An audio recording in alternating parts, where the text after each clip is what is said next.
Welcome to another action-packed romp through the wonderful world of light and optics. And today we'll be focusing our attention on color. So to start off with, some hardcore stuff. Some real tricky stuff here. The 7 colors of the rainbow. Red, orange, yellow, green, blue, indigo, and violet. Or Roijabib for short. As sort of, well, not discovered, but as defined by Isaac Newton in the 1670s when he was experimenting with light. Now, as you can see down the bottom there, it's a bit hard to read that writing. Color sort of goes from 400 nanometers up to about 700 and a bit nanometers. And you can see that the colors with the shortest wavelengths are violet and indigo, and the color with the longest wavelength is red. Now, if we go on to the next slide, I'm just going to mention a bit more about old mate Isaac Newton. Now, Isaac Newton was a weird dude. He was probably the most intelligent man that's ever lived. He was certainly the greatest physicist ever, but he was a strange man. And the reason I mention that is, well, most people today will tell you that indigo and violet are basically the same color. They're purple, and that they're really just 2 shades. So really there should only be 6 colors in our rainbow. But old mate Newton, he wanted 7 colors. He needed to have 7 colors in his rainbow. And we think today that's because he was into what's called alchemy, which was kind of like what was around before chemistry. It was basically guys mucking around with chemicals and seeing what happens. And they were doing that often for what we call mystical reasons. They were trying to do sort of supernatural type stuff, like turn lead into gold. Or what a lot of them were obsessed with was what was called the Philosopher's Stone, which was this magic material that could do things like grant immortality and stuff like that. So it was kind of like chemistry, but all this weird sort of supernatural stuff as well. Now, Isaac Newton, as well as being one of the first serious scientists, was also a bit of a part-time alchemist too. And because he was a sort of a closet alchemist, he wanted to have 7 colors in the rainbow because the alchemists believed that 7 had magical properties. It was a magic number. So today we would say there's really probably should be 6 colors in the rainbow, but we've been doing it that way for hundreds of years, so we're going to stick with the 7. Now, as well as being a bit mad, and as well as believing that there were 7 magic colors, Newton's is famous for showing that white light is actually made of a combination of all 7 colors. And the way he did that is shown in this diagram up above. This is his famous experiment. He took a glass prism, he passed white light through it, and out the other side got red, orange, yellow, green, blue, and indigo and violet. So he was able to show that white light split into all of the other colors, into all 7 colors. Now, obviously, he wasn't the first person to do that, and he's not famous purely for that, because what he did next, and it's not shown in this diagram here, but what he did next was then take that colored light and take a little part of it. So, for example, you might place a screen in front of that colored light there, and that screen might have a slit where the green is, so only the green can pass through. And he then passed that green light through a second prism, and was able to show that the green light that passed through the second prism still came out colored green. And that was important because before that time, there were a couple of arguments about how colors were actually formed. One idea, which is what he was able to prove was true, was that white light is made out of all colors, whereas the other argument was that the prism actually gives color to the white light. So as the white light passes through the prism, it starts off having no color, and then the glass in the prism kind of magically adds color to the light, or it changes the color as it passes through. Now, if that was the case, then when Newton took the green light and passed it through the second prism, he should have seen that green light change color as well. So if the glass was actually doing something to the colors, then it should have had an effect on that second green beam of light that he passed through the second prism. Now, since that wasn't the case, he was able to show logically that white light had to be made out of all 7 colors, and that by placing the white light into a prism, you broke it into the 7 colors. And the name we give to that is called dispersion. And basically, dispersion works because each color, as it passes through the prism, is refracted, obviously, because it's going from air into glass and then from glass back into air again. but each color is actually refracted slightly differently, and that's because the speed of light is different for each of those colors. So each color basically has its own unique refractive index in glass. So what I told you earlier when we looked at Snell's law was kind of half a lie. You'll get used to that in physics. When we talk about the refractive index of light in something like glass, we're talking about sort of like an average. It's kind of it's for white light, so it's kind of like the average of all of the different colors. But each color in the rainbow actually has its own unique refractive index. And you can kind of see it illustrated here in this graph. So each of these lines represents a different kind of glass. And then the band that's colored as sort of a pinky color here, that's the range of visible light from violet here up to red here. And you can see by reading off this graph that for something like this bottom kind of glass here, the fluorite crown, that the refractive index goes from about 1.5 for violet light down to maybe 1.48 perhaps for red light. So there's slightly different refractive indices for the two colors, violet and red. Now it's not a huge difference, and that's why we can get away with having one refractive index when we're doing problems with Snell's law, but it is enough that these colors will be split slightly because they'll refract slightly differently as they go through the prism. And then that way you go from having the white light where you have all of the colors combined in the same space to having those colors split and spread out, producing a rainbow. And while we're on the subject of rainbows, dispersion actually explains how rainbows are formed. So this diagram here shows the basics of how rainbows are formed. The actual full explanation of how rainbows occur is quite complex and involves some pretty hardcore geometry. It's fascinating stuff, but it's a little bit too hardcore for stage one. I certainly don't have time to explain that. But it basically works like this. You've got rain, or you've got the after effects of rain where there's little tiny droplets still hanging in the air. White light comes in, enters these droplets. Dispersion occurs as each color is refracted through a slightly different angle. And then these separate colored rays, when they come in, all of them will hit the back of that water droplet at greater than the critical angle for light passing from water into air. So because it's greater than the critical angle, all of these rays will experience total internal reflection, and they'll all just basically get bounced back towards the front of the raindrop again. When they do that, they'll pass through the front of the raindrop and then go down to the viewer down there. Now, when I said this was actually a bit more complicated than how it appears here, the actual complicated part here is this diagram shows nicely what happens inside a single raindrop. But the actual rainbow you see is not, obviously, from one raindrop. So this guy here is not seeing a rainbow because the light went through one raindrop and got dispersed. What he actually sees as the rainbow is a combination of thousands and thousands of different little water droplets. And the geometry of that means that even though the violet light comes out the top here, in reality, when you see the effect of hundreds or thousands of raindrops, the red actually comes out at the top and the violet comes out at the bottom. The geometry is a little bit complex.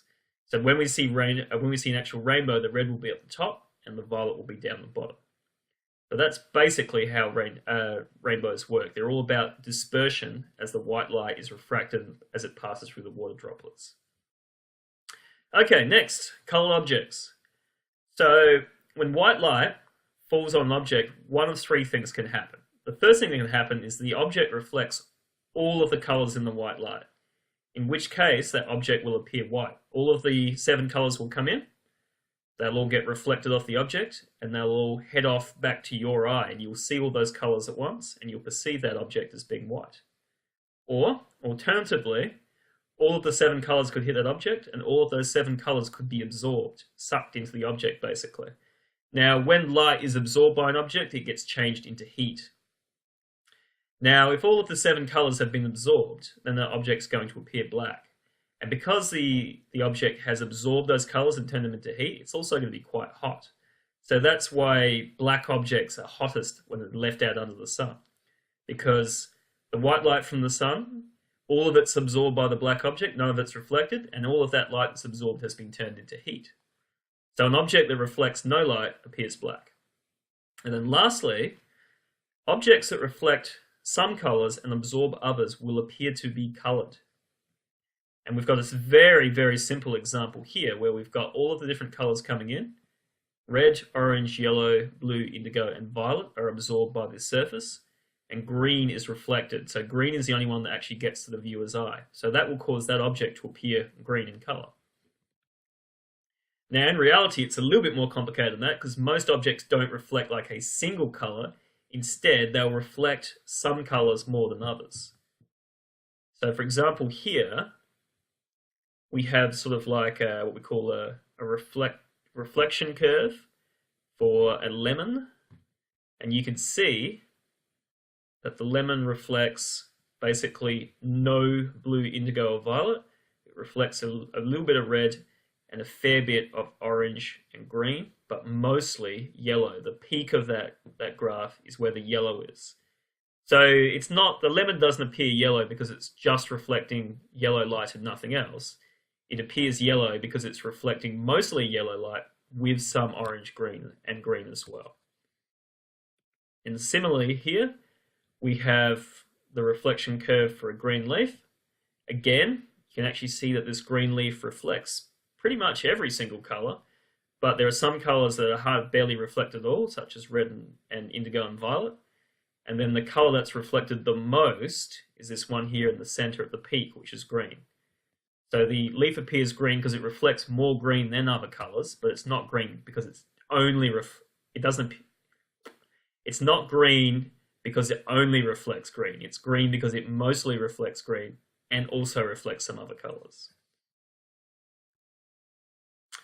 Okay, so from there we're going to move on to have a look at something called the subtractive model of color. It's basically what we just looked at there. It's the idea that objects appear colored because when white light falls on it, some of those colors are absorbed and removed from the light ray. So they're subtracted, in other words. So a second example here would be when we pass light through colored filters. So they're basically transparent materials that are colored, like, red cellophane or green cellophane. So when you pass white light through a colored filter, some of those colors will just pass straight through. We call that transmitted. And then other colors would be absorbed. And that means that the light that passes through the other side of the filter is no longer white, it's now colored. So for example here, you've got a green filter. Now all of the colors here will come in, and out the other side, only 3 colors are transmitted. Green is mostly transmitted, and there's also a little bit of yellow and blue. So the green is like a solid line because it's pretty much all transmitted, and the yellow and blue are dotted lines because some of the yellow and blue is transmitted. So when you look at that light that comes out the other side, it'll appear green because it's mostly made up of green light. Now, if you were to then take the colored light from that first filter and pass it through a second filter that was completely different, then you should see no light out the other side. It should be totally black. So for example here, we have a red filter, and light coming through that red filter appears red because it transmits mostly red and a little bit of orange and yellow.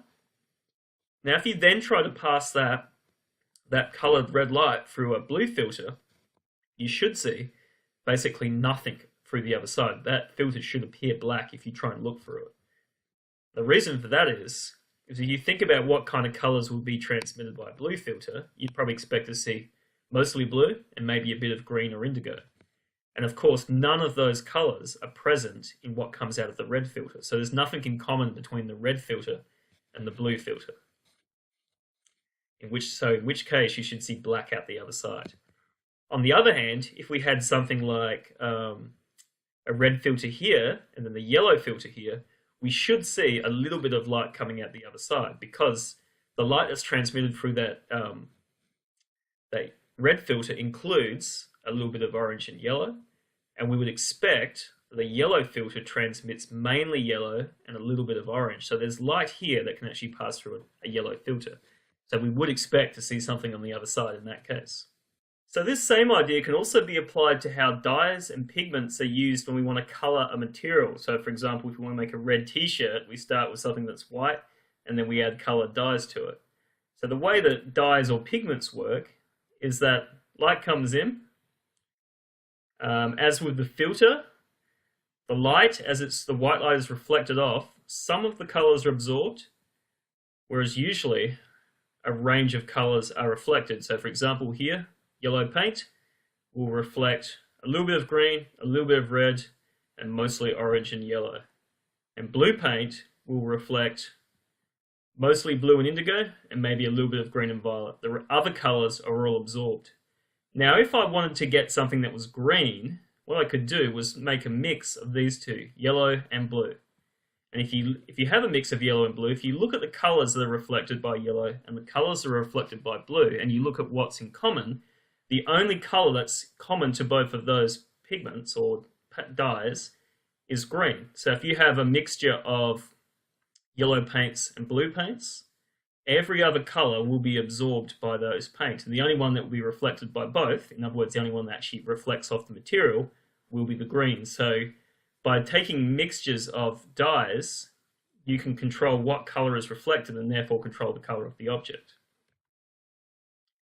So it turns out that all sort of printed colors can be produced by basically a mixture of three main colors. Cyan, which is like a light blue, magenta, which is kind of like a reddy purple sort of color, and yellow. And because we can make any other color by combinations of those three dyes, we call those the subtractive primary colors. Subtractive because it's the subtractive model of light. And that's basically how printing magazines is made. So if you look really, really, really closely, like we have here, at the print in magazines, you look really closely, you can see that they're made up of tiny dots, and those dots will be cyan, magenta, and yellow, and also black dots as well. So and basically where they overlap, you get other colors being produced. So all colors in printed magazines are basically made up of overlapping dots of cyan, magenta, yellow, and black. And you can see in this diagram over here how that would work. So cyan and yellow will overlap to produce green. Cyan and magenta will overlap to produce a dark blue color. And magenta and yellow will overlap to produce red. If all three colors, cyan, magenta, and yellow, overlap, then you'll get black. So that's the subtractive primary colors. On the other hand, we have another way of thinking about color, and that's what we call the additive model of color. Now, the subtractive model of color works if you're looking at materials that are colored because they either reflect light, like a red t-shirt does, or they're colored because they transmit certain colors of light and absorb the rest. So a green filter or red cellophane or something like that will appear that way because they only transmit some colors and absorb the rest, so they're subtractive as well. The additive model of light of color, on the other hand, is about objects that produce their own color, so colored lights, and what you get when you have different combinations of colored lights. So for the additive model of color, you have three primary colors again, but this time they're red, blue, and green. That's what we call the additive primary colors, red, green, and blue. And the reason we go with red, green, and blue for that is because if you look at the back of the human eye, you have these cells called cone cells that detect colored light. And there's three kinds of those cone cells. There's red cones, green cones, and blue cones. So three different types of cells for picking up those three different colors. So that's the reason we use them as our primary colors. So you can see in this diagram here how you can produce other colors by using different combinations of those. So red and blue will combine to make magenta, blue and green will combine to make cyan, and red and green will combine to make yellow. And obviously, of course, red, green, and blue at the same time will produce white. Now you might be thinking to yourself, where are all the other colors there? Obviously, that doesn't give us all of the colors. Well, it turns out the other colors can be produced by, again, by combining these colors, but not in equal portions. So for example here, equal portions of red and blue will give you magenta. On the other hand, if you had red and blue, but you had more red and less blue, then you end up with a different color. So that's how you produce the shades. Now, we use this idea that you can make any color from combining red, green, and blue in TV displays and computer monitors, basically. So if you look at a TV display or a computer monitor really, really, really close up, and I'm talking like microscopic here these days with our high-res TVs, you will find that the screen is actually made up of alternating little pixels of red, green, and blue, and each of those pixels can be switched on or off by the computer monitor or the TV hardware. So by switching on these red, green, and blue pixels in different ways, you can get the colors you want on your TV. Okay, so that's it for our quick look at color. One thing that I really wanted to have a look at, but unfortunately I've used up heaps of time already, so I wanted to talk about why the sky is blue, but I won't include that because the video will be too long. But it is really interesting. What I've done here is I have a link to quite a nifty little YouTube video that will explain why the sky is blue, and will also explain why sunsets are red as well. So I suggest that if you've got a bit of time on your hands, go and watch that because it's quite interesting. Now in our next video, we're going to go on and look at what we call polarization of light and how that polarization of light is applied in things like Polaroid sunglasses and liquid crystal displays. Okay, but until then, catch you later.